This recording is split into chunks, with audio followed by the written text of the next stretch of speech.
안녕하세요. 조선팔도 재미난 이야기가 꽃피우는 야단만개입니다. 오늘의 이야기 지금 시작합니다. 옛날 옛적 마을에서 제일 가는 양반집 딸 홍련이 살고 있었습니다. 눈이 부실 정도로 고운 외모에 매일같이 마을을 떠들썩하게 만들었지요. 홍련이다. 어찌 저리 고울꼬? 손 한 번만 잡으면 소원이 없겠네. 홍련은 저를 찬양하는 사내들에게 활짝 웃어주고는 어디론가로 달려갔습니다. 깊은 산속 물이 졸졸 흐르는 개울가에 도착한 홍련은 옷을 하나둘 벗기 시작했습니다. 이날은 단오날이었기 때문이었지요. 홍련이 한참 멱을 감고 있는 그때 어디선가 그녀를 바라보는 뜨거운 시선이 느껴지는 것 아니겠습니까? 시선을 따라가 보니 어라, 웬 사내 하나가 입을 떡 벌리고 있네요. 요 넋이 나간 사내는 옆 마을에 사는 대호라는 청년인데요. 나무를 하러 산에 올랐다가 우연히 홍련을 보게 된 것이었지요. 선녀처럼 어여쁜 자태에 저도 모르게 넋을 잃은 것이었습니다. 그때였습니다. 뜨거운 시선을 느낀 것일까요? 홍련이 고개를 휙 돌리는 것이었지요. 아이고, 대호가 화들짝 놀라 발을 헛디고 맙니다. 대굴대굴 구르더니 홍련이 앞에서 딱 멈추고 말았지요. 정신을 차려보니 뽀얀 속살이 눈앞에 있는 것이었습니다. 대호는 또 한 번 몸이 굳고 말았지요. 하! 훔쳐보다 대굴 구른 신세라니. 이 당돌한 처녀 보셔요. 제 몸이 다 큰 사내에게 드러났는데도 부끄러워하기는커녕 대호의 꼴이 웃긴 지 한참을 웃는 것이었지요. 대호의 두 볼이 빨개졌습니다. 까르르 웃는 홍련의 당돌함에 홀딱 반해버린 것이었지요. 아까부터 불룩한 바지를 가리는 것도 잊은 채 볼만 붉힐 뿐이었습니다. 어라? 불룩한 것과 홍련의 눈이 마주쳤습니다. 그러자 아까 그 당돌함은 어디 가고 우물쭈물대며 몸까지 베베 꼬는 것 아니겠습니까? 그간 집안 좋고 어여쁜 홍련에게 용기 내어 다가온 사내들이 없었던 터라 여태까지 사내의 손도 못 잡아본 것이었지요. 대호는 홍련이 왜 그러는지 금세 알아차렸습니다. 슬며시 입을 맞추니 홍련은 눈을 꼭 감았지요. 그렇게 둘은 노을이 질 때까지 꼭 붙어 떨어지지 않았답니다. 잠시 후 노을로 붉어진 하늘처럼 시뻘개진 둘은 함께 산을 내려가기 시작했습니다. 헌데 마을에 다다랐을 때쯤 무언가 바닥에 웅크리고 있는 것이었지요. 저게 뭐지? 내가 가볼게. 아, 사람이었습니다. 삐쩍 마른 처녀가 쓰러져 있는데 땀과 흙이 뒤엉켜 온몸이 만신창이었지요. 대호는 급히 가방을 풀고 물병을 꺼내 처녀의 입에 물을 흘려보냈습니다. 그러자 금방이라도 숨이 끊어질 것 같던 처녀의 입에서 신음이 흘러나오는 것이었지요. 이게 대체 무슨... 어느새 가까이 다가온 홍련은 경악을 금치 못했습니다. 처녀의 몰골이 참으로 처참한 것이었지요. 아, 이럴 시간이 없습니다. 대호는 처녀를 등에 업고 의원으로 내달렸지요. 홍련도 대호의 가방을 챙겨 함께 달렸습니다. 처녀를 의원에 눕혀놓고 감사 인사까지 받고 나오니 홍련은 괜히 뿌듯했습니다. 저가 사람 하나를 살리다니 미소가 절로 지어졌지요. 반면 대호는 어서 나았으면 좋겠다며 기도까지 하는 것 아니겠습니까? 그런 대호의 순수함은 홍련의 마음을 또 한 번 움찔하게 만들었지요. 그날 이후 홍련은 대호를 졸졸 따라다녔습니다. 일이 좋을 수가 있나 싶을 정도로 대호가 참 좋았지요. 대호도 그런 홍련이가 참 귀엽고 사랑스럽지 않겠습니까? 그렇게 둘은 어느새 가족보다 가까운 사이가 되었지요. 서로가 제 목숨보다 소중해졌답니다. 한편 홍련과 대호가 의원을 나선 후 혼자 남겨진 처녀의 표정이 심상치 않습니다. 어릴 적 호열자를 심히 앓았던 처녀는 다들 죽을 거라 했지만 기적적으로 살아났지요. 허나 다리 하나가 망가져 시집은커녕 여종도 못하는 신세가 된 것 아니겠습니까? 하나 남은 가족, 오라버니는 구걸이라도 해서 돈을 벌어오게 하고 기분이 안 좋은 날이면 제게 화를 풀곤 했지요.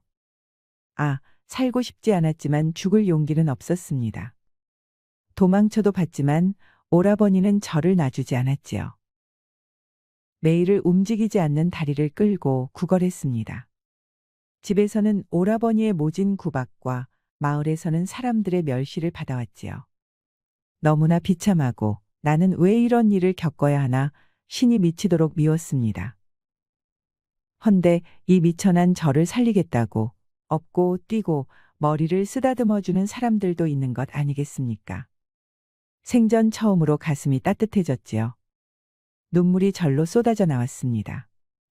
평생 이 날을 잊지 못할 테지요. 허나 이제 집으로 돌아가야 합니다. 제 현실은 참으로 잔인했지요. 눈을 질끈 감고 의원을 나섰습니다. 오라버니 얼굴을 어찌 보지. 번 돈을 죄다 의원에 가져다 줬으니. 처녀가 다리를 질질 끌며 집 안에 들어가자 한 사내가 뛰쳐나왔지요. 돈 어딨어? 처녀의 처참한 몰골은 보이지도 않는 듯 돈부터 찾네요. 그게 쓰러지는 바람에 누가 날 의원에 데려다 줘서. 그래서 돈이 없다는 것이냐? 내일 2배로 벌어올게. 제발 이번 한 번만 용서해줘. 처녀는 벌벌 떨리는 두 손을 모아 싹싹 빌었지만 사내는 그마저도 보기 싫다는 듯 손을 올려 그녀의 뺨을 내리쳤습니다. 처녀는 바닥에 나뒹굴었지요. 너 때문에 살 수가 없다. 그때 콱 되져버리지. 왜 살아서는 날 괴롭히는 것이냐? 사내가 침을 되뱉고서는 씩씩거리며 들어가니 처녀는 주저앉아 눈물을 쏟아냈습니다. 그렇지요. 이게 제 현실이지요. 다시 시작이군요. 다음 날 사내는 집을 나서며 처녀에게 당부했습니다. 어제 한 약속 지키거라. 2배 못 벌어오면 2배로 맞을 줄 알아라. 휙휙 다리를 뻗으며 빠르게 골목을 빠져나간 사내는 이윽고 나타난 커다란 집으로 쏙 들어갔지요. 저 왔습니다. 수득이 왔느냐? 이름이 수득이었군요. 이 큰 집에서 머스미를 하는 그는 마당부터 쓸기 시작하는데 뭘 찾는지 눈을 뺑뺑 굴리며 집을 훑고 있습니다. 그의 시선은 한 처녀 앞에서 멈췄지요. 이제서야 일할 맛이 나는구나. 김수득은 곱다 고와 속삭이며 처녀를 위아래로 훑었지요. 어라? 헌데 저 처녀는 홍련이 아니랍니까? 이 못된 사내가 일하는 곳이 홍련의 집이었다니요. 김수득은 음흉한 눈으로 홍련을 보며 침을 꿀떡 삼키기까지 하는 것이었습니다. 그 순간 김수득의 표정이 굳어졌습니다. 홍련이 휙 나가버렸기 때문이었지요. 얼마 전부터 실실 웃으며 밖으로 나다니는 게 사내를 만나는 것이 분명했습니다. 그러니 또 소유욕이 샘솟지 않겠습니까? 가지고 싶은 것은 또 가져야만 적성이 풀릴 테고요. 김수득은 눈을 번쩍이며 주먹을 꽉 쥐었습니다. 네, 언젠간 아씨를 갖고 말 테다. 그렇게 홍연을 향한 김수득의 마음은 호기심에서 무서운 집착으로 변하고 말았습니다. 그러던 어느 날 마을이 난리가 났습니다.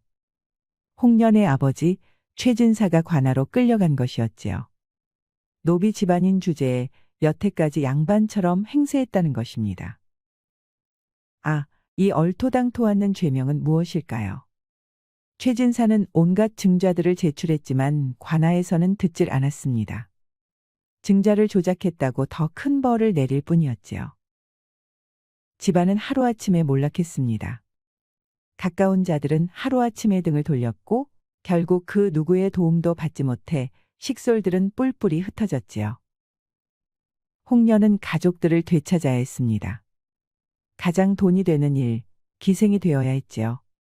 끝까지 저를 책임지겠다는 대호에게는 모질게 이별을 고했습니다. 손가락질 당하는 제 편을 들면 사는 게 사는 것이 아니게 될 것이 뻔한데 어찌 사랑을 하나요? 마음이 갈기갈기 찢어지는 것 같았지만 대호를 위해서라면 그럴 수밖에 없었지요. 그렇게 홍련은 마을을 떠나 기생이 되었습니다. 매일 밤 방으로 뛰쳐들어와 눈물을 쏟았지요. 일이 수치스럽고 절망스러울 수가 없었습니다. 얼마 전까지만 해도 남부러울 것 없이 참으로 행복했던 나날이었는데 사랑 넘치는 부모님과 저밖에 모르는 대호가 곁에 있어 매일이 즐겁고 기다려졌는데 이젠 그 누구도 제 옆에 없지 않습니까? 제 옆에는 침을 질질 흘리는 영감들 뿐이었지요. 딱 붙어선 뜨거운 입김을 불어대는데 온몸에 소름이 끼치고 구역질이 나오는 것이었습니다. 대호야, 보고 싶어. 나 좀 살려줘. 아, 대호가 너무나도 보고 싶습니다. 저를 붙잡는 대호를 모질게 떼어두고 왔으니 이런 마음을 갖는 것조차 미안하지만 미치도록 보고 싶고 그리웠지요. 당장이라도 기방을 벗어나 대호가 있는 곳으로 달려가고 싶었습니다. 대호의 품에 안겨 나 힘들다고 나 좀 도와달라고 소리치고 싶었지요. 답답한 마음에 가슴에 멍이 들도록 퍽퍽 쳐대고 목이 터져라 울음을 쏟아냈습니다. 그래도 꽉 막힌 듯 숨이 조여왔지요. 이제 저는 어찌해야 할까요? 제가 잘 버틸 수 있을까요? 대호를 다시 만나기 위해서라도, 우리 가족들을 위해서라도 저는 버텨야 합니다. 그렇게 지옥 같은 하루하루를 버텨가며 6개월쯤 흘렀을까요? 홍련의 기방이 난리가 났습니다. 마을에서 괴팍하고 무식하기로 악명 높은 김진사가 어깨를 떡 벌리고 들어온 것이었지요. 기방 안의 영감들은 그에게 잘못 걸릴까 싶어 눈을 피하기 바빴습니다. 기생들도 수군거리기 시작했습니다. 홍련도 김진사의 소름 끼치도록 잔인한 행위들을 익히 들어왔지요. 과연 그의 날카롭고 위협적인 눈빛은 보기만 해도 등골이 오싹할 정도였습니다. 웃을 때마다 드러나는 눈가의 깊은 주름과 삐쭉 올라가는 입꼬리는 몸을 얼어붙게 만들었지요. 홍련은 제발 저만 건들지 말아라 숨죽이며 빌고 또 빌었습니다. 그때였습니다. 그야말로 경국지색이구나. 아, 김진사의 시선이 홍련 앞에서 멈추었습니다. 다른 기생들과는 달리 우아하고 기품이 넘치는 것이 딱 제가 찾던 것이었지요. 김진사는 벌벌 떠는 홍련의 손목을 확 끌더니 제 옆에 앉혔습니다. 그러고선 치마 속으로 손을 불쑥 집어넣고 주물거리기 시작하는데 홍련의 눈꺼풀이 파르르 떨립니다. 진정 저를 보살펴주는 신은 없는 걸까요? 더 가까이 와보거라. 김진사의 손은 더 위로 올라갔습니다. 어찌나 거친지 홍련의 눈에서는 눈물이 뚝뚝 떨어졌지요. 김진사는 거친 손길로 한참을 주물대고 나서야 손을 빼내었습니다. 얼굴이 벌개져서는 기방을 나섰지요. 홍련은 주저앉아 가슴을 퍽퍽 쳤습니다. 겨우 적응해 숨쉴만 하니 이게 또 무슨 일이랍니까? 이리 거친 작자에게 또 걸리다니요. 더 떨어질 바닥이 있었던 것일까요? 허나 김진사는 홍련이 꽤나 마음에 든 듯 다음 날, 그 다음 날도 기방을 찾았습니다. 희롱은 점점 심해지고 홍련은 오직 저만 손댈 수 있었지요. 웬 놈이 홍련의 어깨에 손을 턱 하니 올리기라도 하면 술잔을 번쩍 들어 그의 머리를 내려쳤습니다. 한참을 두들겨 팼지요. 어찌나 잔인한지 다들 말리긴커녕 벌벌 떨 뿐이었습니다. 그렇게 홍련은 김진사의 것이 되었습니다. 하루하루 망가져갔지요. 예전에 해맑고 당돌했던 모습은 온데간데 없이 사라져버렸고 초점 없는 눈, 삐쩍 마른 몸, 푸석한 피부만 남았습니다.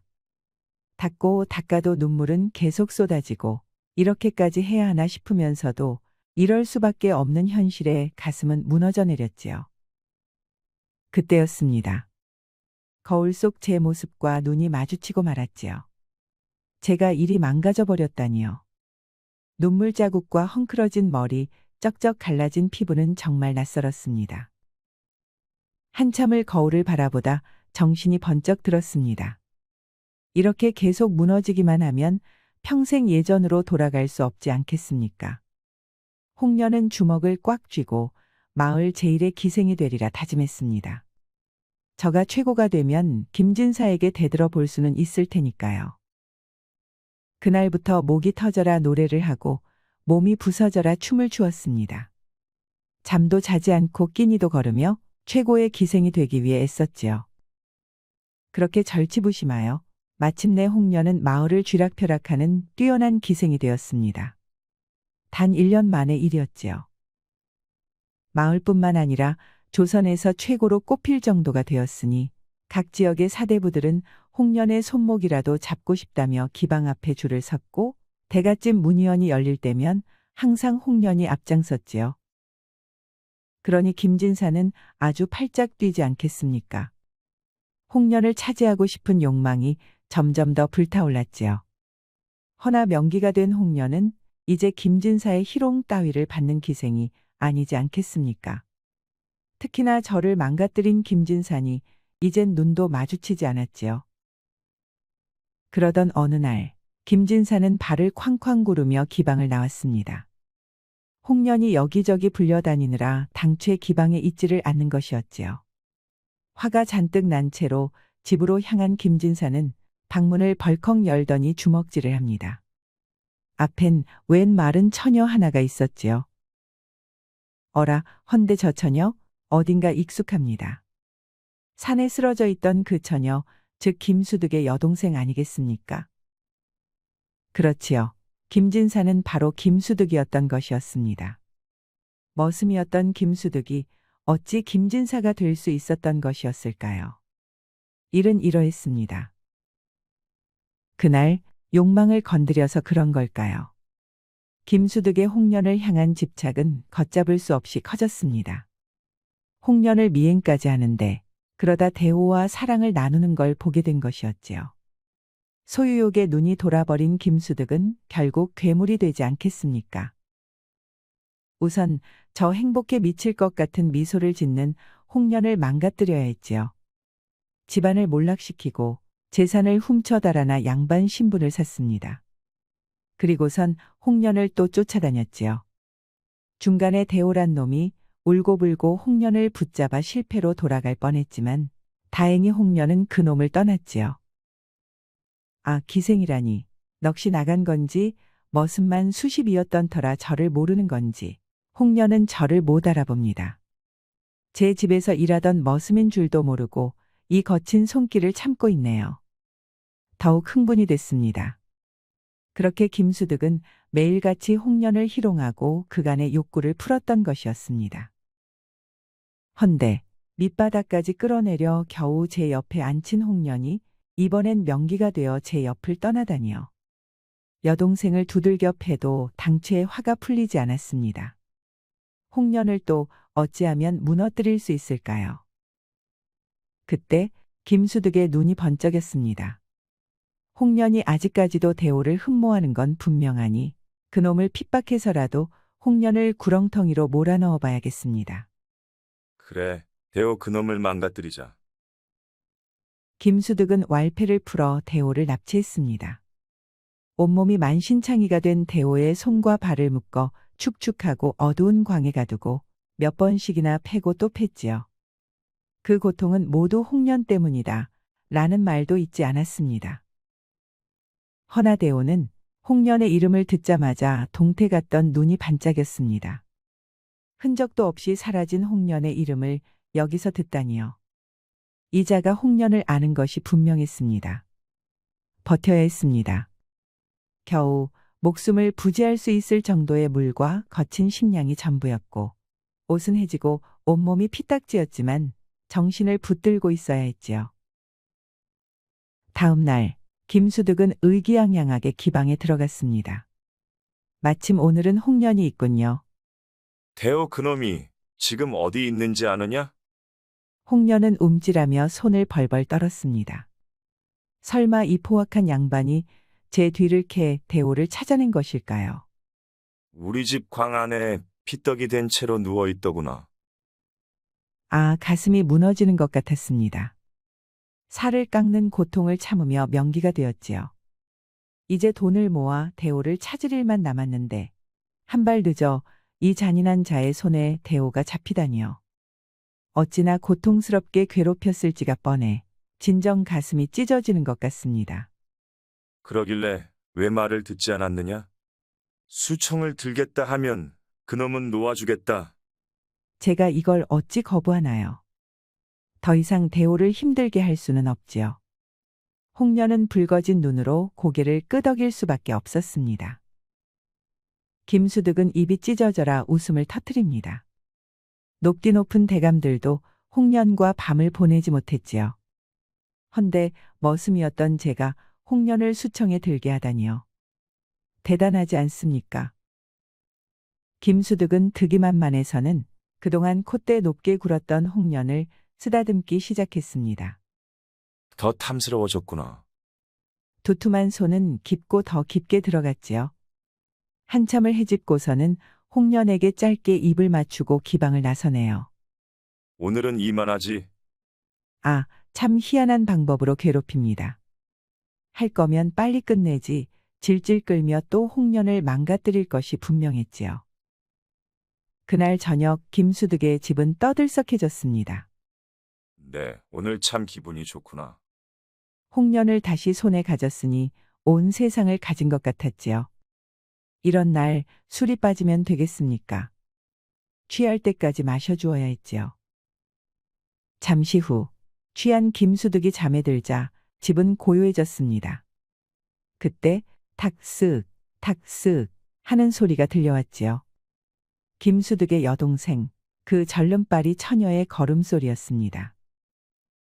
김수득의 방문이 열립니다. 처녀는 살금살금 들어와 김수득의 옷자락을 뒤지기 시작했지요. 아, 열쇠 하나를 찾았습니다. 다시 슬그머니 방에서 나오더니 대호가 있는 광 쪽으로 향하네요. 그렇지요. 처녀는 처음으로 제 마음을 따뜻하게 해준 대호를 잊지 않았던 것이었습니다. 광으로 끌려가는 대호를 보고 제 목숨을 걸어서라도 도움을 주고 싶었던 것이었지요. 처녀는 떨리는 손으로 광을 열고 대호를 깨웠습니다.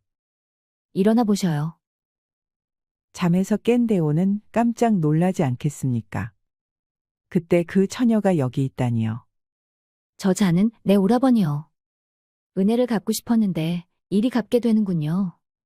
잠을 푹 자게 하는 약초를 먹었으니 내일 정오나 되어야 깰 것이지요. 그 전에 묘안을 찾아 홍련 아씨를 구해야 해요. 김수득은 제 여동생을 너무 얕잡아 보았습니다. 여동생이 듣든 말든 홍련 해왔던 것이었지요. 홍련의 집안을 몰락시키고 기생이 된 홍련을 만나고 대호를 납치해 홍련을 협박하고 김수득이 그간 해온 짓을 모두 보고 들은 것이었습니다.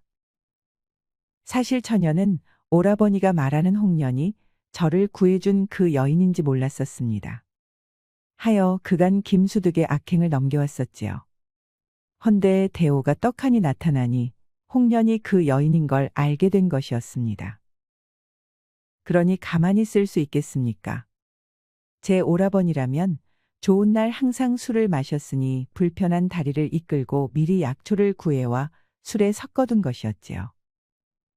처녀와 대호는 집에서 나와 몸을 숨겼습니다. 이제 머리를 맞대고 김수득을 무찌를 묘안을 찾을 일만 남았지요. 다음 날 정오, 김수득은 벌떡 일어났습니다. 어서 기방에 가야 하는데 늦잠을 자고 말았지요. 광 열쇠가 없는 것도 집안에 여동생과 대호가 없는 것도 모른 채 헐레벌떡 집을 나섰습니다. 홍련아, 내가 왔노라. 아무렴 김수득은 활짝 웃으며 기방으로 들어섰습니다. 홍련은 하루 만에 수척해진 얼굴로 그를 맞았지요. 오늘은 일을 치러야겠구나. 어젯밤 아래가 어찌나 찌릿했는지. 김수득은 홍련을 잡아 끌고 눕혔습니다. 위에 올라타 입부터 맞추었지요. 아, 뜨거운 숨이 섞이니 더 이상 참을 수가 없습니다. 옷고름을 하나하나 풀기 시작했지요. 드디어 홍련을 갖다니 이대로 죽어도 여한이 없지 않겠습니까? 새하얀 속살이 드러나고 김수득이 환호하던 그때였습니다. 문이 쾅하고 열리더니 대호와 처녀가 나타났지요. 대호는 문서 뭉텅이를 김수득에게 내던졌습니다. 문서를 살펴보던 김수득은 얼굴이 빨갛게 달아올랐습니다. 홍련의 집안을 무너뜨리기 위해 조작한 문서, 그가 양반 족보를 사들인 문서, 그리고 대호를 납치하기 위해 왈패를 고용한 문서까지. 그간 김수득의 악행이 담긴 증자인 것이었지요. 김수득의 손은 벌벌 떨렸습니다. 이 증자들은 분명 제가 다 불태워버렸는데 당최 어디서 나온 것일까요? 혼란스러워하던 그때 사또와 관졸들이 들이닥쳤습니다. 옳다구나 하고 김수득을 끌고 갔지요. 그간 이놈을 처리해달라는 요청이 많았건만 마땅히 잡아들일 죄가 없어 가만 내버려뒀었는데 드디어 잡다니요. 심지어 죄의 무게가 아주 무거운 것 아니겠습니까? 증자까지 있으니 신문 없이 바로 곤장대에 눕혔지요. 김수득은 곤장 80대를 맞았습니다. 볼기짝은 너덜너덜해지고 의식을 잃었다 깼다 반복했지요. 그렇게 옥에 갇힌 김수득은 단 사흘 만에 목숨을 잃고 말았습니다. 사실 저 증자는 대호와 처녀가 조작한 것인데요. 당최 묘안이 떠오르지 않으니 처녀가 불러주는 대로 대호가 증자 문서를 만들었던 것이었지요. 다행히 당황한 김수득은 자세히 살펴보지도 않았고 사또들 또한 그간 김수득의 만행을 알고 있었기에 그냥 넘긴 것이었지요. 그렇게 김수득은 재발에 걸려 넘어진 것이었습니다. 한편 김수득이 끌려간 후 대호와 홍련은 드디어 얼굴을 마주했습니다. 대호, 맞아? 아, 꿈만 같습니다. 저 끔찍한 김진사가 김수득이건 뭐건 상관없었지요. 그토록 그리웠고 보고 싶었던 대호가 제 눈앞에 있다니요. 모든 감정이 한꺼번에 밀려왔습니다. 벌떡 일어나 대호에게 안겼지요. 보고 싶었어. 꿈에도 나오지 않아 미칠 것만 같았어. 매일 밤을 죽을까 말까 고민했는데 그럼 너를 다시 보지 못할 테니 참고 또 참았어. 온몸이 부서지듯 대호를 꽉 껴안았습니다. 그간의 고통과 슬픔이 녹아내리는 것 같았지요. 이제서야 깨달았습니다. 제가 어리석었다는 것을요. 저를 위해서라도 대호를 위해서라도 우린 함께 해야 한다는 걸 깨달았습니다. 많이 힘들었지. 늦어서 미안해. 그때 아무리 너가 매몰차게 했어도 널 보냈으면 안 됐어. 내가 다 미안해.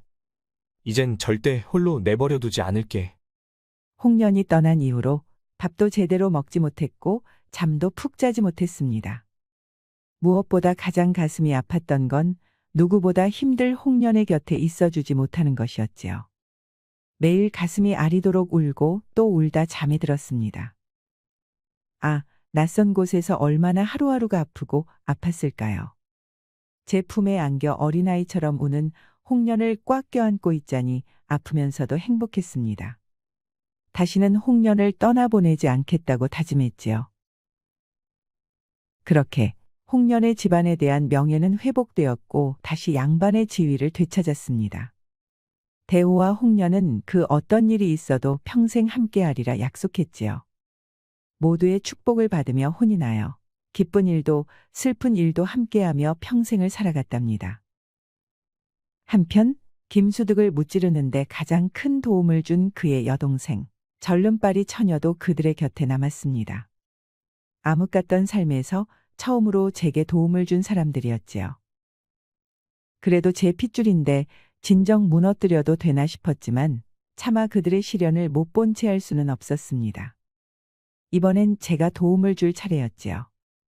막상 오라버니가 세상을 떠나니 가슴 한켠이 아리기도 했지만 이젠 저는 혼자가 아니었습니다. 그들은 제 마음이 힘든 걸 아는 듯 그토록 그들을 괴롭혔던 사람임에도 그를 애도하며 저를 위로했지요. 아, 이게 진정 사는 것이었군요. 저도 남들에게 사랑받을 수 있고 보살핌도 받을 수 있는 사람이었군요. 처녀는 저를 욕하고 멸시하는 사람들만 만나왔던 터라 삶이 이리 행복한지 처음 알게 되었습니다. 매일을 울었는데 이젠 매일 웃으며 시간을 보냈지요. 매일 죽고만 싶었는데 이젠 매일 아침 눈을 뜨는 게 즐거워졌습니다. 대호와 홍련은 그런 처녀를 위해 도와줘서 고맙다며 일자리도 주고 집도 내어주었지요. 그러니 이제 그녀에게는 그들과 함께 더할 나위 없이 행복하기만 할 날들만 남지 않았겠습니까? 오늘의 이야기는 여기까지입니다. 사랑해서 떠난다라는 말처럼 홍련은 대호를 위해 이별을 고하고 떠났는데요. 제 옆을 떠나 대호가 행복해지길 바랐지만 결국 서로 함께해야 진정 행복해질 수 있다는 것을 깨달았습니다. 누구나 한 번쯤은 무너질 수 있습니다. 그때 사랑하는 사람까지 힘들게 할 수는 없다며 이별을 고하고 혼자 짊어지려 하지 말고 한번 솔직하게 털어놓아 보는 것은 어떨까요? 진정 사랑한다면 무너진 제 옆에 남아 손을 잡고 일으켜 줄 테니까요.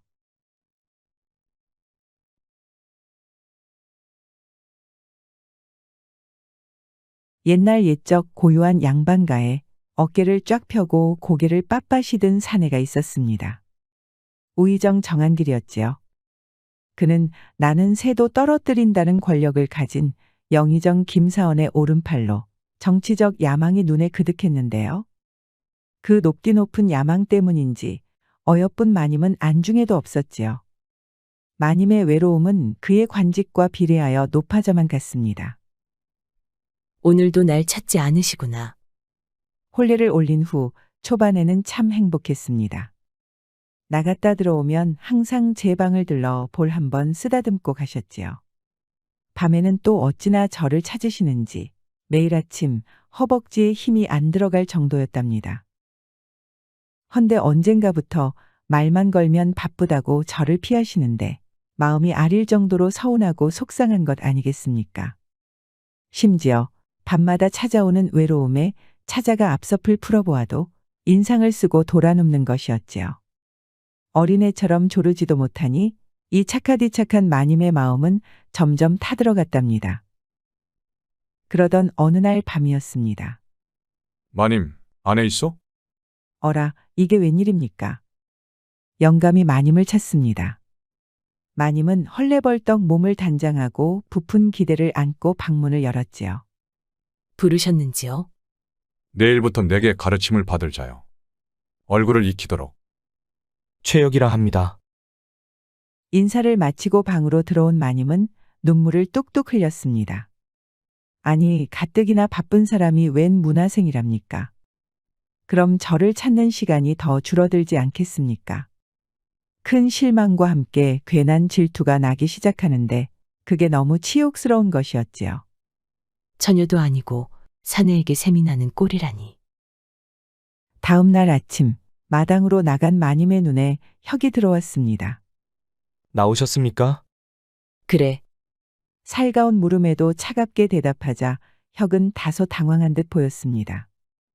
허나 이내 마님을 쫄래쫄래 쫓아다니며 비위를 맞추는 것이었지요. 어린 것이 애를 쓰니 마님의 마음이 서서히 열리지 않겠습니까? 미안하고 안쓰러운 마음까지 드는 것이었지요. 그래, 내가 바보같이 엄한 곳에 화풀이를 했구나. 그날 저녁 혁은 마님의 방을 찾아왔습니다. 스승님은 늦게까지 일이 있으셔서 내일 일찍 들어오신다고 합니다. 그래, 들어가 편히 쉬거라. 아, 영감의 외박 소식에 얼굴을 찡그렸나 봅니다. 혁이 걱정스런 얼굴을 하며 물었지요. 무슨 일 있으십니까? 어라, 갑자기 눈물이 터져 나옵니다. 훅 들어온 걱정 어린 물음에 마음이 눈 녹듯 녹아내려 무너지고 만 것이었지요. 높디 높은 우의정의 마님이었던 터라 힘들 때 맘 놓고 털어놓을 사람도 없었던 것이었습니다. 혁은 조심스레 마님을 안아주었고 마님은 눈물을 쏟아냈지요. 잠시 후 울음소리가 잦아들자 혁이 입을 열었습니다. 술 한잔 하시겠습니까? 아, 사내와 단둘이 술을 마시는 것은 옳지 않지만 저도 살아야 하지 않겠습니까? 한참을 울어도 마음이 애리니 이 따뜻한 청년의 위로를 받으며 술에 취하고 싶었지요. 그래, 마셔야겠구나. 마음이 힘들어서 그런 걸까요? 술이 참다니 금방 술에 취해버렸습니다. 내 나이가 들어 찾지 않으시는 걸까? 오늘따라 더욱 영감의 손길이 그립구나. 아직도 참 고우십니다. 눈에서 흐르는 눈물이 보석처럼 보일 정도지요. 저도 모르게 내뱉은 민망한 한탄에 혁은 참으로 따뜻한 말을 해주었습니다. 그러자 마치 소녀 시절로 돌아간 듯 가슴이 설레었지요. 어라, 이러면 안 되는데 왜 입을 맞추고 싶은 것일까요? 그도 같은 마음인지 얼굴은 점점 가까워졌습니다. 아, 결국 입술이 닿고 말았습니다. 금세 몸이 달아올랐지요. 온몸이 녹아내리는 것 같았습니다. 그렇게 둘은 점점 더 가까워졌고 방 안은 더욱 뜨거워졌답니다. 다음 날 잠에서 깬 마님은 깜짝 놀랐습니다. 차라리 기억이 안 나면 좋았을 걸. 혁의 모습이 떠오르니 머리가 터질 것 같았지요. 당장 혁을 찾아갔습니다. 어제 일은 없던 걸로 하지. 평생 아무에게도 말하지 않길 바라네. 그리하길 원하신다면 그렇게 하겠습니다. 방으로 돌아온 마님은 가슴을 부여잡았습니다. 혁의 얼굴을 보자마자 가슴이 터질 듯이 뛰었던 것이었지요. 설마 하룻밤 사이에 저 청년이 좋아진 것일까요? 진정 제가 몸도 주고 마음도 주는 간통을 저지른 것일까요? 허나 이상하게도 영감에게는 미안한 마음이 들지 않았습니다. 사실 그간 당한 무시와 수모에 많이 지쳤던 것이었지요. 사랑이 아닌 오기 때문에 영감에게 집착했다는 것을 깨달았습니다. 그렇게 하루가 지나고 닷새가 지나고 하룻밤 사랑인 줄 알았는데 점점 더 혁이가 그리운 것 아니겠습니까? 이루어질 수 없는 사랑에 마음이 문드러지니 밥도 먹히지 않았지요. 점점 야위어가고 사는 게 사는 것이 아니었습니다. 결국 일이 터지고 말았습니다. 왜 또 울고 계십니까? 아, 애써 피해 다녔던 혁이가 찾아왔습니다. 곧 울 것 같은 표정으로 제 눈물을 닦아주며 저를 안는 것 아니겠습니까? 그날을 도저히 못 잊겠습니다. 안 되겠습니다. 이 따뜻한 사람과 사랑을 이어갈랍니다. 둘은 그간 참았던 감정을 쏟아내며 서로를 꽉 껴안았습니다. 그간 어찌 참았는지 참 애틋하면서도 격정적이었지요. 그렇게 또 한 번 둘은 방안을 달구었답니다. 그날 이후 마님은 혁과 행복한 나날을 보냈습니다. 다행히 정한길은 아무런 신경을 쓰지 않았지요. 불안함과 죄스러움을 갖고 있었지만 그래도 혁이 있어 항상 웃었답니다. 저는 마님만 있다면 혼인 따위 필요 없습니다. 대를 이을 아들도 없을 것이고 평생 남몰래 하는 사랑이겠지만 마님이 있어 다 괜찮지요. 스승님께는 온 힘 다해 충성하여 죗값을 갚을 것입니다. 그렇게 마님의 사랑이 점점 깊어질 때쯤 혁은 정한길의 도움을 받아 영의정 김사원의 세력으로 들어갈 수 있었습니다. 혁아, 일전에 말한 문서들을 다 모았느냐? 여기 있습니다. 혁은 남다른 총명함으로 빠르게 적응했고 정한길과 항상 붙어 다니며 그를 도왔지요. 어느덧 정한길의 아끼는 제자이자 부하가 되었습니다. 그러던 어느 날이었습니다. 영의정 김사원의 고함 소리가 울려 퍼졌지요. 얼마 전부터 계속 드러나는 그의 기밀 때문이었습니다. 이 일의 배후가 대체 누구란 말이냐? 혹 최근에 들어온 그자의 짓이 아닐까 하옵니다. 설마 지금 최영 말하는 것이오? 그자가 들어온 이후로 이런 사태가 발생하였사옵니다. 뒤를 조사하여 보고드려도 될지요? 됐소. 모두가 그를 의심하고 있다면 그를 데려온 본인이 직접 알아보겠소. 정한길은 씩씩대며 방으로 들어왔습니다. 제가 데려온 자를 의심하다니 이건 저도 무시하는 것 아니겠습니까? 허나 이미 대신들이 그를 의심하기 시작했으니 알아보아야 했지요. 영건아, 내가 나서줘야겠구나. 영건은 정한길의 가장 믿음직한 부하였습니다. 처음 관직에 올랐을 때부터 정일품에 이르는 우의정이 될 때까지 그의 곁을 지켜주었지요. 부모님보다 더 가까운 자였습니다. 네, 알아보겠습니다. 다음 날 영건이 심각한 표정으로 헐레벌떡 뛰어왔습니다. 정한길은 불안한 듯 손을 벌벌 떨었지요. 알아보았느냐? 그자 참 위험한 인물이더군요. 영의정 대감을 치기 위해 좌의정 대감이 보낸 작자였습니다. 정체를 숨기고 접근하여 기밀을 빼내갔다 합니다. 아니, 이게 무슨... 아, 야망만 쫓던 그가 함께 웃음을 지었던 자는 영건이 다음으로 혁이가 처음이었지요. 그런 혁이 좌의정의 사람이었다니요. 집으로 데려와 먹이고 재워가며 그리 열심히 가르쳤건만 이리 배신을 하다니요. 정한길이 큰 충격을 받은 듯 말을 잇지 못하자 영건은 속이 아려왔습니다. 일찍 돌아가신 아버지의 빈자리를 채워준 분이셨지요. 헌데 웬 몹쓸 놈이 그런 분을 농락하다니 너무나 속상하고 화가 났습니다. 혁을 부르거라. 영건이 너는 밤새 잠도 못 잤을 테니 집에 가서 좀 쉬거라. 잠시 후 정한길의 부름을 받은 혁이 찾아왔습니다. 부르셨습니까? 하하, 영건이 녀석 넘어왔더구나. 어라, 이게 무슨 일이랍니까? 왜 함께 웃음을 터뜨리는 것일까요?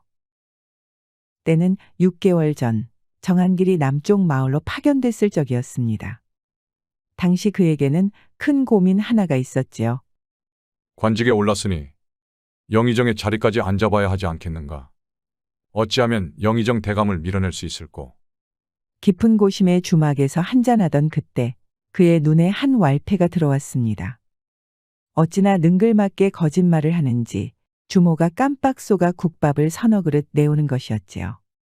또 어찌나 날쌘지 웬 사내들이랑 시비가 붙었는데 사내들이 훅훅 떨어져 나가는 것이었습니다. 옳다구나. 저자로구나. 정한길은 왈패에게 다가가 다짜고짜 돈을 건넸습니다. 잠깐 나 좀 보게나. 왈패는 입이 귀까지 찢어져서는 그를 따라 나왔지요. 네, 우의정 정한길이네. 보아하니 남을 속이는데 능한 것 같은데 나 좀 도와주겠소? 사례는 넉넉히 하지. 우의정이고 뭐고 돈만 주면 다 들어드립죠. 맞습니다. 이 왈패는 혁이었지요. 정한길은 혁을 보는 순간 이자와 함께라면 영의정을 밀어낼 수 있을 거란 확신이 들었습니다. 문화생인 척 집으로 데려와 머리를 맞대고 계획을 짰던 것이었지요. 어라, 그럼 마님은 어찌 되는 것일까요? 정한길은 혁이 마님도 넘본 것을 알고 있는 것일까요? 그렇지요. 그 바보 같은 마님은 두 사내의 계획에 노란한 것이었습니다. 혁이 어여쁜 마님과 정도 나누고 싶다는데 영의정이 되려면 부인 하나 못 주겠습니까? 정한길은 외박을 늘려가며 직접 판을 깔아주기까지 했지요. 아무것도 모르는 마님은 그저 혁의 이빨린 소리에 속아 진정 그를 사랑했던 것이었습니다. 아무튼 이 야망에 눈이 먼 정한길은 혁에게 영건을 죽이고 어서 도망치랍니다. 부인의 깊은 곳도 넘긴 자인데 가족 같은 부하의 목숨 따위가 중요하겠습니까? 영건을 그냥 두면 혁을 해칠 것이 분명하니 먼저 쳐야 했지요. 그동안 수고 많았네. 무사히 도망치게나. 밖으로 나온 혁은 후다닥 달려 마님을 찾았습니다. 그 와중에 어여쁜 마님과의 뜨거운 시간을 한 번 더 느끼고 싶은 것이었지요. 마님, 제가 갑자기 먼 곳으로 파견되었습니다. 다시 돌아오기 좀 걸릴 테지요. 그간 건강 조심하시지요.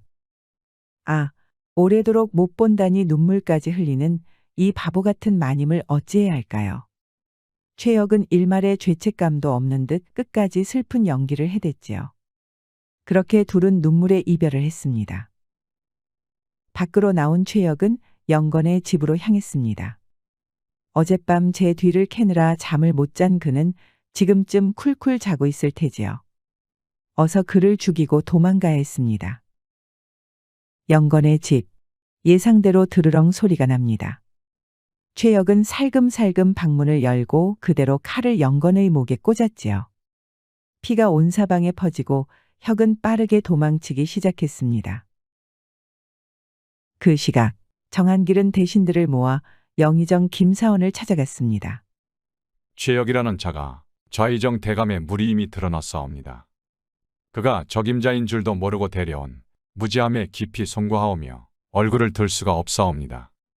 만일 천하의 의리에 어긋나는 것으로 판단되시거든 이 자리에서 물러나겠사옵니다. 됐다. 우리 내부의 싸움으로 시간을 허비할 것 없다. 그대의 진위를 알겠으니 이제는 숙적인 좌의정 대감을 제압해야 할 때이다. 즉시 그를 찾아 대면할 준비를 하라. 그렇게 영의정 김사원은 좌의정을 찾아갔습니다.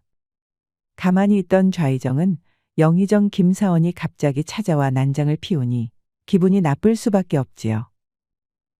며칠 뒤 영건의 사망 소식이 퍼지면서 둘의 싸움은 더욱 불이 붙었습니다. 그러니 조정이 아주 난잡해지지 않겠습니까? 결국 두 사람 모두 몰락하여 영의정, 좌의정 자리가 텅텅 비어버렸지요. 정한길은 단숨에 영의정의 자리에 오를 수 있었답니다. 축배를 들자꾸나. 그토록 원하던 영의정이 되자 정한길은 연회를 열었습니다. 많은 대신들의 축하를 받으며 한 잔, 두 잔 마셨지요. 아, 이거지요. 명예와 권력의 맛이 제대로 느껴졌습니다. 우의정일 때는 몰랐던 영의정의 맛은 참으로 달콤했지요. 정한길은 얼큰하게 취해 집으로 돌아와서는 코를 드르렁 골기 시작했습니다. 그때였습니다. 마님이 살금살금 방에서 나오더니 집 밖으로 향하는 것이었지요. 대체 어딜 가는 것일까요? 마님은 깊은 산속으로 향했습니다. 걷고 또 걷자 한 오두막이 나왔지요. 마님은 그 안으로 쏙 들어갔습니다. 오셨습니까? 아, 영건이었습니다. 목에는 혁이 남긴 커다란 흉터가 있었지요. 그날 칼이 급소를 피했던 터라 도망가는 혁을 붙잡을 수 있었지요. 혁이의 목숨을 끊고 얼굴을 망가뜨린 채 제 방에 눕혔던 것이었습니다. 그렇게 영건이 죽은 것으로 처리가 되었던 것이지요. 헌데 대체 왜 마님과 손을 잡은 것일까요? 그날 영건은 격한 싸움에 혁이 떨어뜨린 문서를 발견했습니다. 바로 정한길과 혁이의 거래 문서였지요. 혁은 혹여나 정한길이 저를 배신할까 증자를 남기고 옷에 지니고 있었던 것이었습니다. 영건은 문서를 보고 참을 수 없는 분노가 끓었습니다. 눈에 핏줄이 다 터져 시뻘개지고 어찌나 이를 악물었는지 바득바득 소리가 났지요. 그토록 충성했던 사람이 이리도 잔인한 사람이었다니요. 저를 내친 정한길에게 복수하기로 다짐했던 것이었습니다. 옷을 갈아입은 영건은 그 길로 마님을 찾아가 정한길과 혁의 계획을 털어놓았습니다. 마님도 몸을 바들바들 떨며 분노했지요. 해도 너무한 것 아닙니까? 영의정이 되기 위해 부인의 깊은 곳을 건넨 영감이나 저를 사랑하는 척하며 제 깊은 곳만 탐낸 젊은 놈이나 참 사람 같지 않았지요. 둘의 계획에 놀아났다는 생각에 너무나 수치스럽고 화가 나 구역질이 날 정도였습니다. 영건과 마님은 정한길이 가장 행복할 때를 노렸습니다. 영의정이 될 때까지 참았지요. 이제 때가 됐습니다. 복수를 시작해야지요. 연회가 열리고 보름이 지난 어느 날, 정한길은 갑자기 궁으로 끌려갔습니다. 말씀하시옵소서, 폐하. 폐하의 표정이 심상치 않습니다. 한참을 노려보더니 한 상소문을 펼치고 읽어나갔지요. 아, 폐하의 입에서는 그간 정한길이 저질렀던 잔혹한 죄들이 쏟아져 나왔습니다. 정한길은 얼굴이 노랗게 질리고 온몸을 벌벌 떨었지요. 얼마나 두려운지 소변까지 줄줄 흘리는 것이었습니다. 당장 끌고 가거라. 그렇게 최고 권력자인 영의정의 삶을 살며 행복을 꿈꾸었던 정한길은 보름간의 짧은 행복을 맛본 뒤 그대로 삶을 마감하고 말았습니다. 영의정의 자리에 오르기까지 그간 얼마나 고생했는데 보름 만에 끝나다니요. 목의 끈이 조여질 때까지 제 잔혹한 짓을 후회하기보다는 권력을 누릴 수 없다는 것에 눈물을 흘렸습니다. 한편 영건과 마님은 정한길의 처형 소식을 들었습니다. 모든 건 둘의 계획이었지요. 혁이 지닌 증자 문서를 토대로 왕에게 상소를 올렸던 것이었습니다. 마님과 영건은 복수를 마치고 정한길의 재산을 빼돌려 아무도 저희를 모르는 시골의 자리를 잡고 살아갔습니다. 들려오는 소식에 의하면 둘은 혼인을 하고 행복하게 살아갔다고 하네요. 오늘의 이야기는 여기까지입니다. 거짓과 배신은 결국 드러난다라는 말이 있습니다. 정한길과 혁은 눈앞의 이익을 위해 거짓과 배신을 일삼았는데요. 진실 앞에서 결국 무너지고 말았지요. 이는 그들이 얻었던 이익이 얼마나 허무하고 잠깐된 것이었는지를 보여주었습니다. 그러니 우리도 빠른 성공을 위해 거짓말을 하고 사랑하는 사람에게 상처를 주기보다는 느리더라도 진실된 성공을 쫓는다면 더욱 오래가고 커다란 행복을 가질 수 있지 않을까요?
강선비는 품에 안긴 설아를 으스러지게 껴안았습니다. 서툰 몸짓에 맞춰 살살 달래주니 설아는 뜨겁게 숨을 토했습니다. 그리고는 그 탄탄한 허벅지로 허리를 단단히 감아오는 것이었지요. 선비님, 미안해서 어쩝니까? 사내들처럼 산을 쏘다니다 보니 제 몸이 너무 딱딱한 것 같습니다. 이거 이래서야 선비님께서 어디 맛이 나겠습니까? 어허, 그런 걱정은 하지도 말거라. 한양에서 온갖 즐거움은 다 겪어본 나다. 내가 주는 기쁨이 막중하니 너는 괴념치 말거라. 호기롭게 대답했지만 사실 강선비는 정신이 없었습니다. 근육으로 단련된 움직임에 강선비의 가슴이 요동치고 있었기 때문이었지요. 그 기운 넘치는 생동감에 강선비는 푹 빠져버린 것만 같았습니다. 설아의 열정적인 몸놀림에 강선비의 가슴은 두방망이 쳤습니다. 사냥꾼 설아는 탄탄하고 탄력이 넘쳐서 꼭 남만에서 들여온 찰고무 같았습니다. 그렇게 불덩이처럼 달아오른 채로 드넓은 품으로 파고드는 것이었지요. 강선비는 더 참지 않고 설아의 고개를 들어올려 입맞춤을 했습니다. 평소의 용맹함이 다 어디 갔을까요? 설아는 눈꺼풀을 파르르 떨면서 수줍게 눈을 감았습니다. 기이한 밤이었습니다. 처음 만났을 때 이런 사이가 되리라고는 전혀 몰랐는데 말입니다. 해서 이게 어떻게 된 일이냐 하면 옛날 조선 한양 땅에는 헌납 벼슬을 지내는 강오열이라는 선비가 있었습니다. 강선비는 수려한 외모에 일찍이 과거에 급제해 묻 여인네들의 선망을 받고 있었지요. 허나 강선비에게는 문제가 하나 있었는데 그것은 하고 싶은 말은 꼭 해야 하는 성미라는 것이었지요. 해서 강선비는 강대한 권력자들에게 눈엣가시 같은 존재였습니다. 하루는 어전회의에서 우상 김자점 대감이 임경업 장군을 호되게 질책할 때였습니다. 청나라에 맞서 방비를 굳건히 해야 한다는 임 장군에게 우상은 그러다 청나라를 자극할 수 있다며 반대를 했지요. 우상대감, 청나라가 호시탐탐 조선을 노리는데 어찌 국경 방비를 소홀히 해야겠습니까? 청나라의 힘이 날이 갈수록 강성해지는데 어째서 맞서려 하는 것이오. 지금은 괜스레 대국을 자극하지 말고 납작 엎드려야 할 때란 말이오. 한술 더 떠서 우상대감은 그간의 명나라와의 친분을 저버리고 청나라와 화친을 맺어야 한다고 했지요. 저 청나라가 명나라마저 몰아붙이고 있는 모습이 보이지 않으시오? 지금이라도 우리 조선은 명나라가 아닌 청나라와 화친을 해야 하오. 대단한 권신인 우상대감의 말이라 아무도 반박을 못하고 있었지요. 이때 하고 싶은 말은 못 참는 강선비가 나서고 말았습니다. 우상대감. 명나라는 외란 때 조선을 도운 나라이옵니다. 어려울 때 도움을 준 벗을 잇는 것은 금수와도 같은 행동입니다. 무엇이 어쩌고 어째. 감히 주상 전하 앞에서 못하는 소리가 없구나. 날 보고 금수라고 했겠다. 새파랗게 어린 놈이 벼슬아치랍시고 함부로 짓거리다니. 내 오늘 일은 반드시 기억해두겠다. 대로한 우상대감의 모함으로 강선비는 파직당하여 저 먼 북녘 땅으로 귀양을 가게 되었습니다. 잘 나가던 젊은 벼슬아치에서 졸지의 죄인이 된 강선비는 호송하는 포졸들과 함께 북방 개마고원의 갑산으로 떠나게 되었지요. 북녘은 끝도 없이 험한 산길이 펼쳐진 곳으로 짐승과 오랑캐가 날뛰는 위험천만한 땅이었습니다. 며칠 동안 산길을 이어가던 강선비는 어느 날 밤 굶주린 이리떼에게 포위당하고 말았습니다. 이리들이 호송하던 포졸들을 물어 죽이자 이제 남은 것은 새파랗게 질린 강선비뿐이었습니다. 나 참. 조정에서도 이리 같은 간신배에게 물어 뜯겼는데 이젠 정말로 이리떼에게 물려죽게 생겼구나. 그래. 오너라. 이리놈들아, 선비를 먹고 백년만년 이 추운 북녘 땅을 떠돌아 다니려무나. 강선비가 그렇게 외치는데 갑자기 날아온 화살에 이리들이 픽픽 쓰러지는 것이 아니겠습니까? 이리들이 당황하여 이리 뛰고 저리 뛰어보았지만 화살은 빗나가는 법이 없었습니다. 순식간에 너댓 마리가 죽어 자빠지자 나머지 이리들은 걸음아 나 살려라 달아나 버리고 말았지요. 10년 감수한 강선비는 보이지 않는 은인에게 감사를 표했지요. 근데 대답이 없었습니다. 한참 뒤 소나무 뒤편에서 사냥꾼이 걸어 나왔는데 아니 이게 무슨 일이랍니까? 우락부락한 대장부가 아니라 웬 곱디고 온 이팔청춘 처자가 나타난 것이었지요. 아니 이 북녘에선 아녀자가 사냥을 다니는가? 여기는 남녀가 할 일이 바뀌었나? 거참 해괴한 노릇이로다. 이거 갑산에 도착하면 내가 부녀자들 대신 부엌일이라도 봐야 하는 게 아닌가 모르겠군. 거선비님, 신소리는 그만하시고 진짜 해야 할 말이 따로 있지 않겠소? 그 말이 맞다. 고맙소, 처자. 내 처자의 신묘한 활솜씨에 목숨을 건졌구려. 이제 되었나? 엎드려 절박기지만 듣고 싶은 말은 들어야지. 한마디씩 덧붙이는 게 선비님 버릇이요? 벼슬 살던 양반이 왜 여기까지 왔나 했는데 이제 보니 알만하외다. 화를 맨 처녀는 자기 이름이 설화라고 소개하는 것이었습니다. 선비는 설화의 뒤를 따라 귀양지인 갑산에 도착할 수 있었지요. 갑산은 첩첩산 중의 마을로 험준한 산자락에 위치한 척박한 마을이었습니다. 마을 입구에는 설화의 부친인 설로인이 기다리고 있었습니다. 수염이 허연 설로인은 70의 나이에도 정정한 사냥꾼으로 명사수로 유명한 사람이었습니다. 설로인은 강선비가 간신배의 모함으로 유배를 왔다는 소문이 쫙 퍼졌다며 의기 있는 선비는 어딜 가나 존경받는다며 따뜻하게 환대를 했습니다. 그제야 강선비는 뜨거운 눈물을 흘렸습니다. 서울에서도 못 겪어본 정을 이 먼 오지에서 받게 된 터라 감회가 새로웠지요. 그렇게 강선비는 설로인의 집에서 설로인, 설화 부녀랑 함께 살게 되었습니다. 강선비는 두 부녀가 사냥을 나간 동안 한가롭게 글을 읽는 생활을 하였습니다. 그렇게 저녁이 되면 부녀가 잡아온 산짐승으로 소박한 식사를 할 수 있었지요. 비록 차린 것은 산짐승 고기의 산채뿐이었지만 서울과는 달리 따뜻한 식사에 강선비는 기쁘기 그지없었습니다. 그 뒤로 강선비는 때때로 설화에게 글과 학문을 가르쳐 주거나 반대로 설화에게 활쏘기를 배우기도 하였지요. 주경야독에 맛있는 저녁까지 있으니 여기가 극락이 아니고 어디란 말인가. 이거 유배지 생활이 나한테는 딱이로구나. 거참, 사내가 이런 궁상스런 삶을 사는 게 뭐 좋다고 그러는지. 선비님은 화려한 한양 땅이 그립지도 않으시오? 하하, 서울에는 설화가 없지 않느냐. 난 설아가 있는 여기가 더 좋구나. 그렇게 대답하면 선머슴 같던 설아의 얼굴이 빨개지는 것이었습니다. 강선비는 한양에 세련된 미녀들을 많이도 만나보았지만 그보다는 설아의 때묻지 않은 모습이 더 사랑스럽게 느껴졌지요. 가슴이 콩닥콩닥 그렇게 둘의 관계는 조금씩 가까워졌습니다.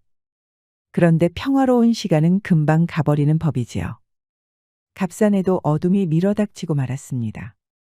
결국 청나라와 명나라 두 대국 사이에 전쟁이 터진 것이었지요. 이에 조선에서도 명나라를 돕기 위해 병사를 보내야 했습니다. 이에 뛰어난 사냥꾼이 많은 갑산에서 활잡이들을 뽑아 보내야만 했습니다. 각 집안에서 한 명씩 활잡이를 뽑는 통에 나이가 많은 선로인이 병사로 뽑히고 말았습니다. 설아는 늙은 부친이 군역에 끌려가는 것을 눈물로 막았지만 나라의 법이 지엄하니 방법이 없었지요. 결국 선로인은 북방으로 향하는 군대에 합류해 마을을 떠나게 되었습니다. 떠나는 날 선로인은 딸애가 강선비를 잘 따른다며 설아를 잘 부탁한다는 말만 남기고 가야 했습니다. 그 뒤로 설아는 아버지가 떠난 저 먼 만주를 하루도 쳐다보지 않은 날이 없었습니다. 그렇게 계절이 2번 바뀌고 나자 어느 날 갑자기 선로인이 마을에 돌아왔지요. 그런데 선로인의 상태가 말이 아니었습니다. 전쟁터에 나갔던 선로인은 너무나도 심하게 다쳐 살아날 가망이 없어 보였습니다. 선로인은 설아의 지극정성의 간호를 받고 나서야 간신히 정신을 차렸지요. 설아와 강선비가 머리맡에 다가오자 선로인은 놀랄 만한 이야기를 하는 것이었습니다. 선로인은 북방으로 향한 조선군이 전멸하고 말았다는 것이었습니다. 생존자라고는 심하게 다친 선로인뿐이었지요. 그런데 조선군이 전멸한 이유가 누군가가 군의 기밀을 누설한 탓이라는 것이었습니다. 조선군의 움직임이 낱낱이 청군에게 알려져서 미리 기다리고 있던 청군에 의해 풍비박산이 나고 말았던 것이지요. 헌데 선로인은 도망치다가 우연히 청나라 병사들의 말을 들었다는군요. 그 내용인 즉슨 조선군의 기밀을 누설한 배신자가 우상 김자점 대감이라는 것이었습니다. 듣고 있던 강선비는 피가 얼어붙는 것 같았습니다. 김자점 대감은 자신의 안위를 위해 국가의 기밀을 청나라에 팔아넘긴 것이죠. 금은보화에 청나라 벼슬까지 약속을 받은 우상대감은 조선군 병사들의 목숨을 모조리 팔아치운 것이었습니다. 이야기를 마친 선로인은 더 견디지 못하고 죽고 말았습니다. 상처가 너무 심해서 도저히 견뎌낼 수가 없었던 것입니다. 설아는 눈앞에서 돌아가신 아버지를 끌어안고 한참을 슬피 울었지요. 그리고 고개를 들어올린 설아의 눈은 복수심으로 불타고 있었습니다. 선비님은 따라오지 마시오. 여기서 얌전히 귀향을 살다 보면 행여사면 받을지 누가 알겠소? 허나 날 따라 우상을 치러 가면 선비님도 꼼짝없이 역적으로 몰릴 것이오. 역적으로 몰리는 것이 대수겠느냐. 내가 선로인에게 받은 은혜가 적지 않은데 어찌 그 복수에 동참하지 않겠느냐. 날 그렇게 의리 없는 사람으로 봤다면 실망이다. 거기다가 사모하는 여인이 복수를 하러 간다는데 어찌 사내가 몸을 빼겠느냐. 그 말에 설아는 더 참지 못하고 강선비의 품으로 뛰어들었습니다. 강선비의 사모한다는 말에 설아는 온몸이 녹아내리는 것 같았지요. 그렇게 불타는 밤이 지나고 서로에 대한 마음을 확인한 둘은 한시도 지체하지 않고 한양으로 떠났습니다. 한양 지리를 잘 아는 강선비는 설아를 안내해 우상 대감의 저택으로 향했습니다. 바깥 경비가 삼엄했지만 몸이 날랜 설아는 소리 없이 담을 넘었습니다. 설아의 도움으로 강선비까지 저택에 숨어드니 마침내 우상 대감의 사랑방이 눈앞이었습니다. 달빛이 비추자 장지문 너머로 우상의 그림자가 나타났습니다. 설아는 조금도 망설이지 않고 아버지의 원수를 향해 화살을 날렸지요. 화살은 우상의 그림자의 정통으로 박혔습니다. 그런데 쓰러져야 할 우상이 멀쩡한 것이 아닙니까? 의아해하고 있는데 아니 이럴 수가 우상이 껄껄껄 웃으면서 나타나는 것이었습니다. 그리고 장지문이 활짝 열리는데 그곳에는 우상 대신 철갑을 입은 청나라 무사가 있는 것이었습니다. 저택 곳곳에서 청나라 무사들이 쏟아져 나왔습니다. 이미 저택에는 우상이 내통하는 청나라 무사들이 잔뜩 있었던 것이었지요. 일이 틀어짐을 눈치챈 설아와 강선비는 청나라 무사들과 싸우면서 탈출했습니다. 그러나 청나라 무사들은 집요했습니다. 만약 둘을 놓쳤을 경우 우상 대감이 청나라와 내통한 것이 들통나기 때문이었지요.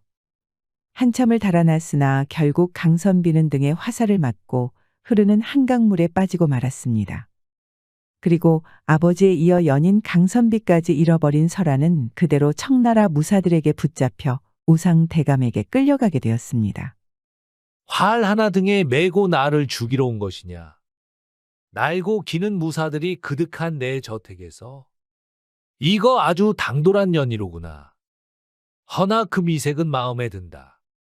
어떠냐? 내 첩이 된다면 목숨만은 살려주도록 하마. 듣기 싫소. 아비를 잃고 지아비라 여기던 분까지 잃은 내가 무슨 목숨이 아깝겠소? 나를 죽이시오. 나는 죽는 한이 있어 또 청나라와 내통하고 있던 더러운 간신배의 첩이 되기는 실소이다. 하여간 조선 사람들은 입만 살았다니까. 정신을 차리도록 벌을 줘야겠구나. 설아의 미색이 아까웠던 우상대감은 설아를 주사라는 대신 꽁꽁 묶어 광에 가두고 말았습니다. 엄동설안의 추위가 계속되는데 설아는 광에 갇힌 채 계속해서 모진 고문을 당했습니다. 한 달 사이에 설아는 피골이 상접한 몰골이 되었건만 절대로 우상에게 굴복하지 않았습니다.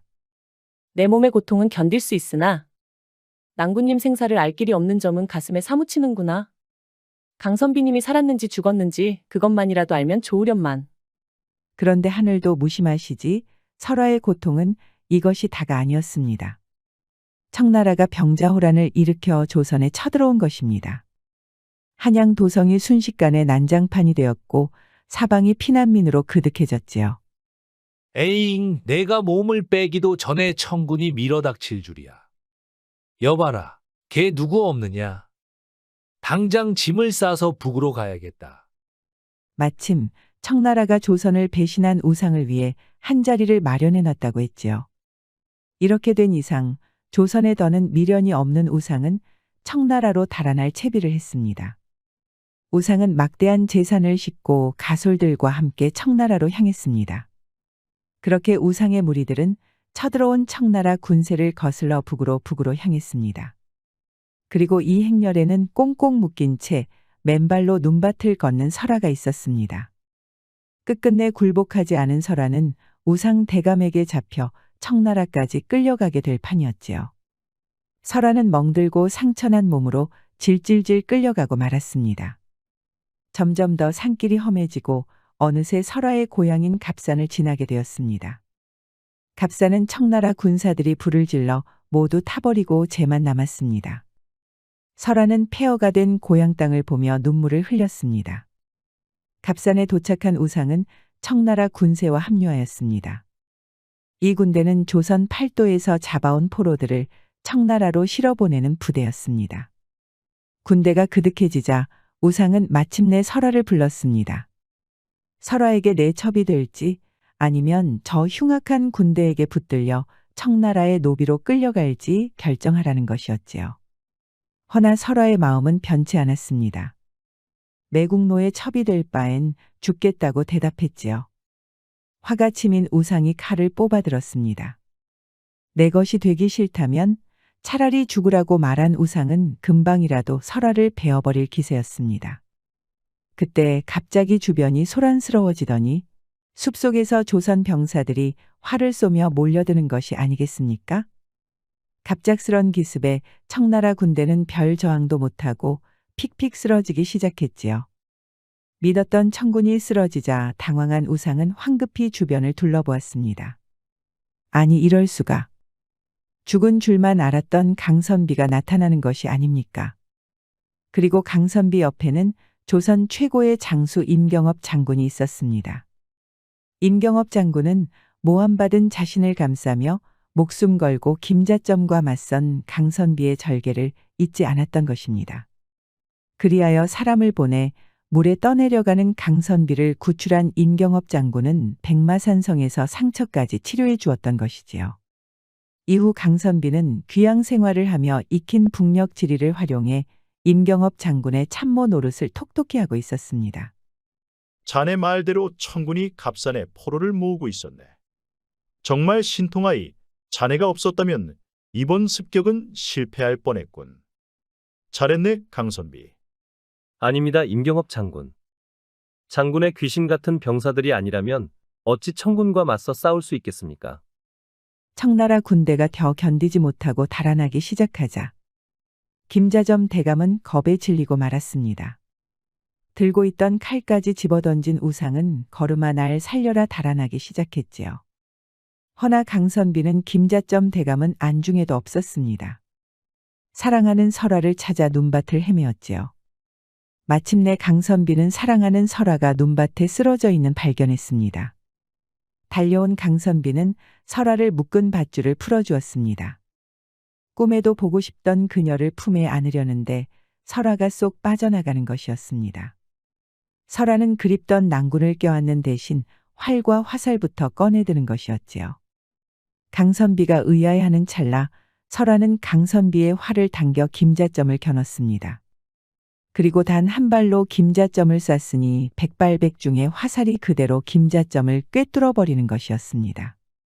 그렇게 조선 팔도를 주무르던 악적 김자점 대감은 설아의 화살을 맞고 불귀에 객이 되고 말았지요. 설아는 아버지의 원수를 갚고 나서야 강선비를 얼싸안습니다. 낭군님, 참으로 보고 싶었습니다. 낭군님은 설아가 보고 싶지 않으셨나요? 보고 싶었다마다. 아니, 근데 사실 내가 보고 싶지 않았다고 말할 수 있겠나? 그랬다간 설아의 화살이 날 꿰뚫을 텐데 말이지. 당연하지요.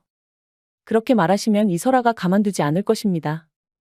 그러니까 낭군님, 절 사랑한다고 말해주세요. 어서요. 엎드려 절 받기지만 들을 말은 들어야겠지. 사랑한다, 설아. 평생 함께 하자꾸나. 하여간 하고 싶은 말은 못 참는 강선비님. 저도 사랑합니다. 이후 설아와 강선비는 맺어지게 되었습니다. 그 뒤로 임경업 장군의 군대에 합류한 강선비와 설아는 병자호란과 정묘호란 동안 청나라 군대에 맞서 혁혁하게 공을 세웠다고 합니다. 그렇게 두 사람은 부부 장수가 되어 많은 공을 세웠지만 이윽고 두 차례의 호란이 끝나고 세상이 평화로워지자 감쪽같이 사라져 다시는 나타나지 않습니다. 허나 개마고원의 마을들에는 강호열 선비와 설아가 청군과 맞서 싸운 이야기들이 여럿 전해진다고 합니다. 강선비는 본인의 실력을 믿고 무서울 것 없이 살았습니다. 하지만 사랑하는 사람이 생긴 다음에야 신중함과 지혜를 배울 수 있었지요. 그 지혜로 복수와 사랑 모두 이뤘으니 참으로 다행인 일입니다. 우리도 일이 닥쳤을 때 무턱대고 움직이기보다는 지혜롭게 풀어나가야겠습니다. 끝까지 시청해주셔서 감사합니다. 오늘의 이야기가 재미있으셨다면 구독과 좋아요, 알림 설정까지 꾹 눌러주세요.